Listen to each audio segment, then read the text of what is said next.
Hello Virgo, Sun, Moon and Rising. These are your messages for November. And the very first card that we have coming up for you is the King of Swords. Okay, there's a kind of air of decision making going on in the whole of your reading. Like, I don't know if there's some news coming in or some decision that needs to be made. Either you have to make the decision or you're waiting on some kind of decision. It's a kind of really strong vibe that runs through this reading, but I'm going to get through it. But it's good to have the King of Swords in a situation like that, which is why I kind of rambled on about the decision thing. King of Swords has no problem making decisions. He is maybe an air sign, so that would be Aquarius, Gemini, or Libra.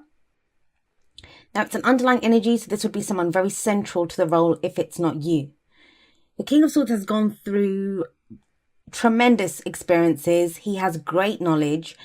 He's able to really articulate his ideas very well. So he has this immense knowledge. He's an advisor. He's a consultant. He can be a lawyer.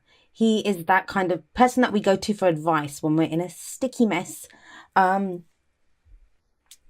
he is coming up here. Now, this could be someone who's giving you advice. This could be someone that you're in a relationship with, someone that you work with, but very central to the situation if he's coming up as an underlying energy, because usually it's your own energy that comes up as underlying. If it's someone else's, they have to be very crucial to the situation for them to come up. So he can be kind of stern. He can be very emotionally detached. He can step away from his emotions and can appear to be kind of cold. That may be you right now. If you're coming up as a king, whether you're male or female, it's going to be because you know your mind. The kings always have mastery over their suit. And swords represent our thoughts, our beliefs, our ideas, and how we communicate them. So if you're coming up as the King of Swords, you know your mind, you know what you believe in the situation, you know what your thoughts are. But like I said, this could be an advisor of some kind, because you have like the Hierophant coming up later on, but we'll get to him in a little bit. And that's also kind of like an advisor energy as well. What could this person be advising you about? Well, there seems to be some communication. This is at the heart of your reading.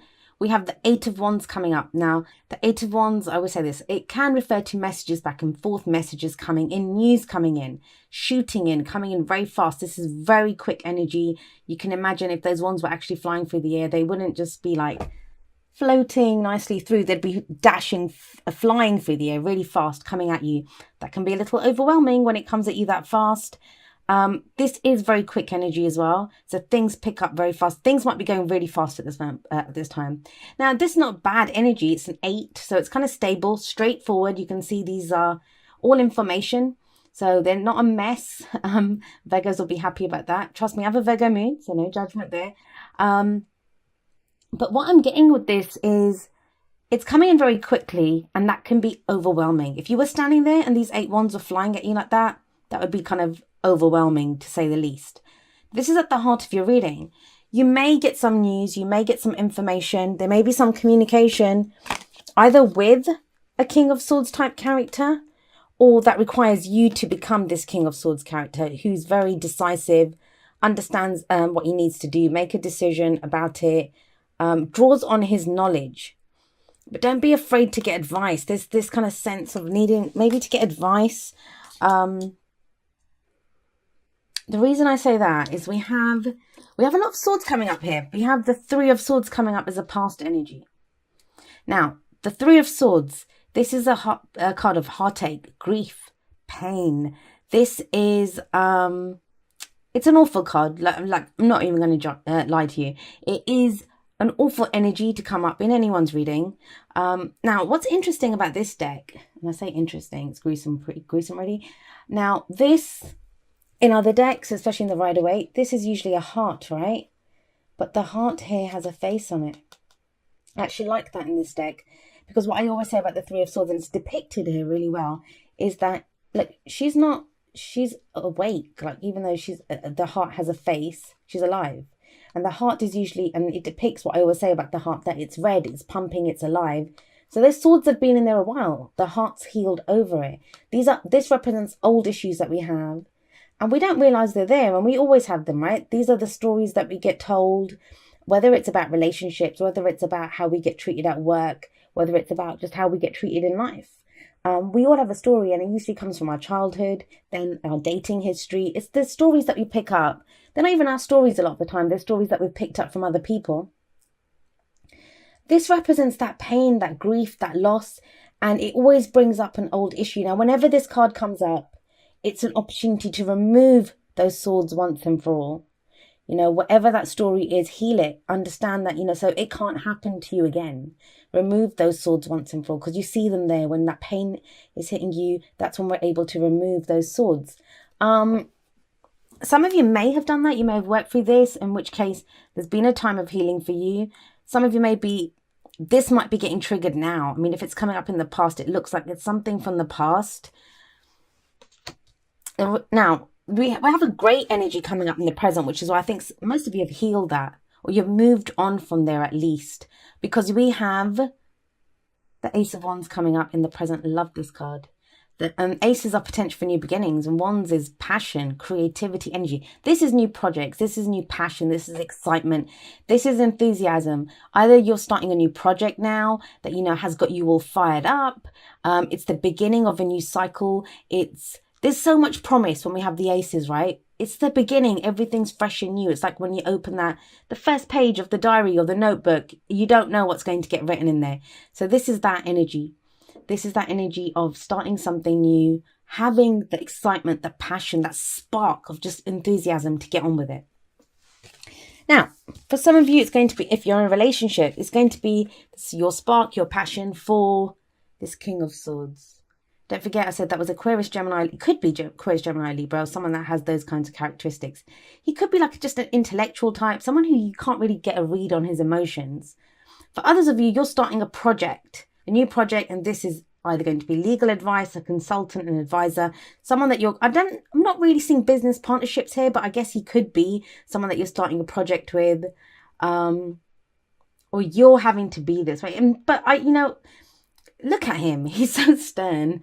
Can't imagine him getting all excited about a project, but I guess he could in his own way. He is the King of Swords. He does have emotions somewhere. He just probably wouldn't show them. I guess he's very British in the way that he deals with his passions and excitements. But yeah, it could be someone that you're working with. It's this combination. This is what makes me think that, if this is the underlying energy and he's kind of cautious, like he knows, right? He knows what's up. He knows he has the knowledge to deal with any given situation. So why would he be coming up and then there's all this excitement and this enthusiasm? So that's what's making me just think, there's something about a decision that needs to be made here, just to be a little cautious in how you go about it. And we have another kind of advisor, kind of authority figure coming up as a future energy. Here we have the Hierophant. This is the card for Taurus. These are rules. These are traditions. These can be government rules, institutions of higher learning, those rules, the rules set by a religious institution or a company, a corporation. It's the rules and traditions that we live by. And this can indicate marriage or, a wedding. Because when you get married, that's a ritual, that's a tradition, right? And this is commitment. But we are committed to those rules. We are committed to those rules that govern us. It's conforming to something. Now, like I said, this can indicate authority figures. So for some of you, I'm going to say this is some kind of communication that comes in regarding some kind of the rules of some kind of, I don't know. It could be tax rules. It could be anything like, a company, the university that you go to, the work that you're in, even in your marriage, and that seems strange. But if you're going to get married or, you're in a relationship with someone and you want commitment, there could be communication about that. But there seems to be communication here and it leads to commitment. So this sits above this, right? So there's communication here. There's commitment here. Now, I'm going to come back to that in just a moment because what I have coming up as your advice, and this is what was kind of threw me a little bit. And it makes sense. Like if you remember that card in the past, the Three of Swords, it doesn't really seem to fit in with the rest of the story, right? We're going to come back to this in just a moment. We have, oh God, I hope I had it the right way. We have coming up as your advice the Two of Swords. Now, the Two of Swords is a decision that needs to be made. It can be conflict. It can be argument. It's two opposing ideas.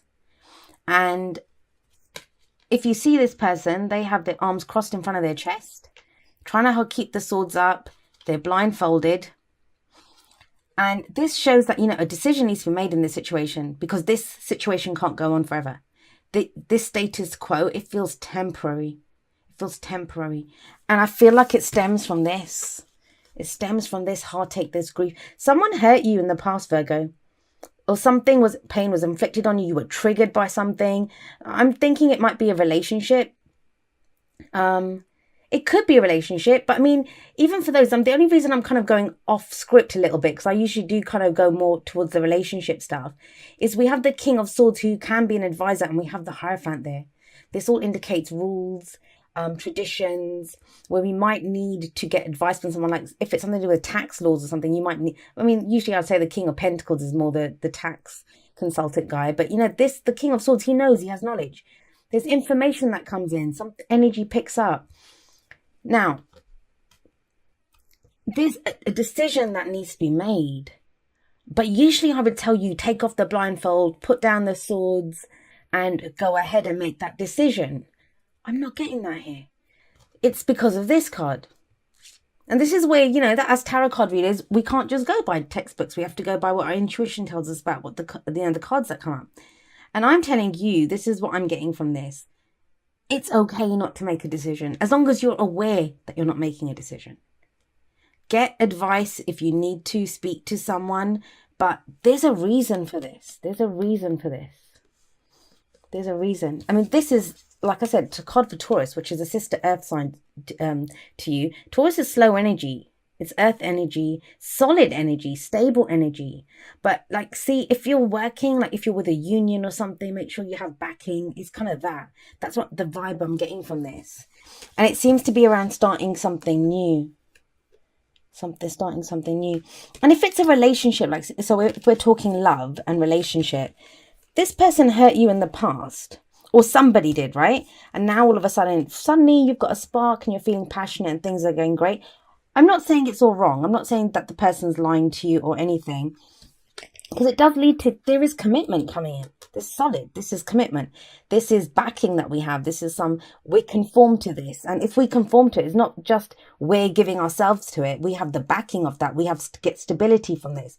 If it's a church, if it's your company, if it's your university, they take care of you too, right?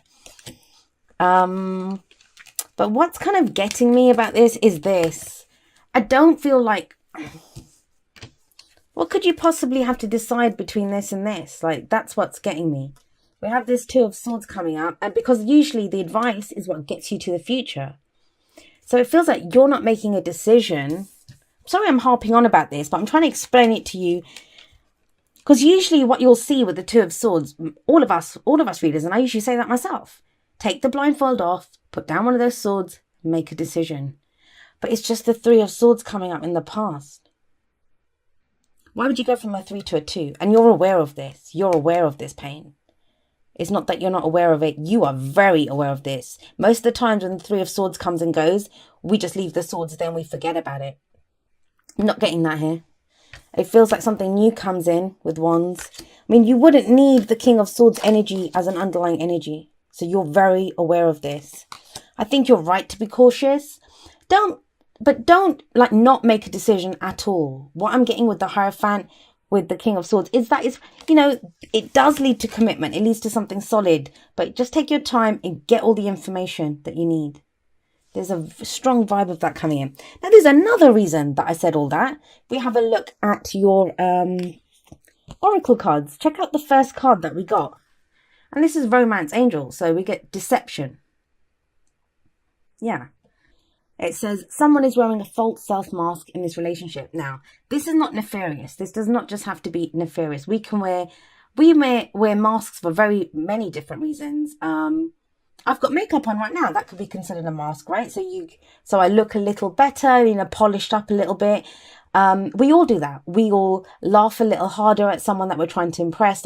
That's all deception, really. So it doesn't always have to be nefarious. But what the kind of meaning of this is that, like I was saying, that it feels like you're cautious anyway, Virgo. It doesn't feel like, I'm not trying to plant I'm not trying to fearmonger. I'm not trying to plant seeds of doubt. If you don't have any of these doubts, because that's the crucial card, the pivotal card in this reading is this. You already know. If you don't know, if you don't have any of these doubts, if there's nothing like this going on, then this is not your message. Please don't start doubting. Please don't have, get that thing from someone that, oh God, maybe someone's like cheating on me, or maybe someone's lying to me. It's not that kind of energy at all. And it does lead to commitment, right? We can have something solid coming in. This feels like the pause, and it's more, I think, to get you through this. It's more to let you get through it. Like, you might know something and you're kind of overthinking and thinking, do I do this? What do I do? This is telling you it's okay, like, to remove your mask and to say what you really think, and to look a little further, like to dig a little deeper with other people. And the deception may be that, there's a problem. They're experiencing a problem, but they just don't feel comfortable telling you. That could be the deception. So it's always crucial in relationships that both people feel able to kind of air their problems and stuff. And I know people have done it with me before. Like I said, I have a Virgo moon sign. I can be a little critical sometimes, and you get that sometimes, that people don't want to say things to you because they're afraid you're going to like pick them apart. So it could just be that. So if you give someone a safe space to say their thing, it can be something as simple as that, or it can be something, but if you're cautious, if you look into this, you have the King of Swords, you have the Hierophant, there's no reason to say why you wouldn't figure it out or be able to see what's going on there. And you kind of know, Three of Swords in the past, you already have an inkling about this. And here, look, we have number 1 from the Whispers of Love, listen with your heart. And it says, you are listening to what is being said to you, but need to listen with a loving heart. So again, like, what are you missing? What are you missing, Virgo? I just feel like there's something. And again, I'm going to say this again. It's just because I think it's really easy to put out messages, and I'm not responsible for anyone. I'm not responsible for what anyone thinks or what anyone does with these messages. Hopefully they're all adults that are watching this, but that's just how I am. I would not want to give false hope to someone, or what's the other one? Just like to get you all riled up and start doubting things. That's first do no harm, right? I believe that for tarot card readers as well. Even though we're not responsible for anyone or what they do with the messages, we can be careful in the way that we give the messages. And I'm telling you, you already know. If this is coming up in the past, it's hurt you before. This is a pain you are very aware of. If you're not aware of this, this is not your message, Virgo. This may just be for may just be for one Virgo out there that this message resonates with. So that, then this is that person's message. That's the message that came through. So please don't make it fit if it doesn't. Oh God, I'm hitting the mic. Okay, then we have number 29, breathe. I actually love this card. This person's kind of very meditative, chilled out, sitting there. I don't know if you can see it. It's on the side there anyway. This breathe, it's literally that, breathe. Slow down. What do we need to do when things are getting very stressful, when, things are becoming kind of overwhelming, they're getting too much, going too fast? We can breathe. We always have air. We can take air in. We can just stop. We can just breathe. This is kind of like the kind of slow down and take a breath card. That's like, it's going to happen. You're okay right now. All you need to do is just be. Just be. That's all you need to do right now. And I get it. Like, a lot of you listen to this and saying, well, I've got this going on and I've got that going on and so is happening, because you have this at the heart. That's a lot going on here. Things coming in, things going out, messaging, communication. There's a lot going on. But even if you just get that 30 seconds just to stop and breathe, you have to take it, because you'll get overwhelmed. Okay, and then we have this card. We have the Swan Queen. Now, she talks about transformation, intuition, and patience. Now, a lot of her message is very similar to the Hermit card. And the Hermit is your card, Virgo. So the Swan Queen is very much, she talks about trusting your intuition. That's one of the things. This is what makes me wonder about this. You have an intuition about this. This is why you're not making a decision. This is why you're not looking at this just yet. But why? Why are you not looking at it? That's another thing to look at. Now, you have an intuition about it. You have a gut feeling about this. What I don't want you to do is, I don't mind if you don't make a decision just yet. Like it's up to me, but you know what I mean? I don't mind if you don't want to make a decision, but remove the blindfold. Don't be afraid to look. At least look at it. If you then say, hey, not now, or I don't want to just yet, that's fine. But that's what the Swan Queen says. The Swan Queen says, look, she talks about, transformation, intuition. She says, first of all, you look around you, look at how your life has changed. And your life has not just changed. Even if you look around you and nothing's changed around you, it reflects you. You have changed. There'll be things within you that have changed. So you have transformed. That's what the swan does, right? You are this beautiful, strong creature. No matter what you've gone through, it has transformed you. That's what the Swan Queen tells you. And you are not the same person now. You have innate knowledge. Even if you're still in that crappy job, or that relationship still doing whatever it's doing, or whatever is going on, you've got a situation going on. That pain is still there. But is the pain still there? Because this is in the past. This is in the past. And you have the Ace of Wands here. And you have stability and like a commitment coming in here. But it feels like you're overwhelmed right now. And so she's telling, and the other thing that she says is trust your intuition. And it's very funny because the specific thing I think that it says in the book is something like, don't let your analytical mind kind of overtake your intuition. And hey, I have a Virgo moon. I understand that. We can do that. We look at all the details, look at all the facts, need all the plan. This is about, don't let that, it's that analysis paralysis. Don't let that happen. Trust your intuition. I think you're right to pause. The breathe card says that. Listen with your heart says that. There's a lot going on here, but there is advice available to you if you need it. Take a breath and, trust yourself. Trust your intuition.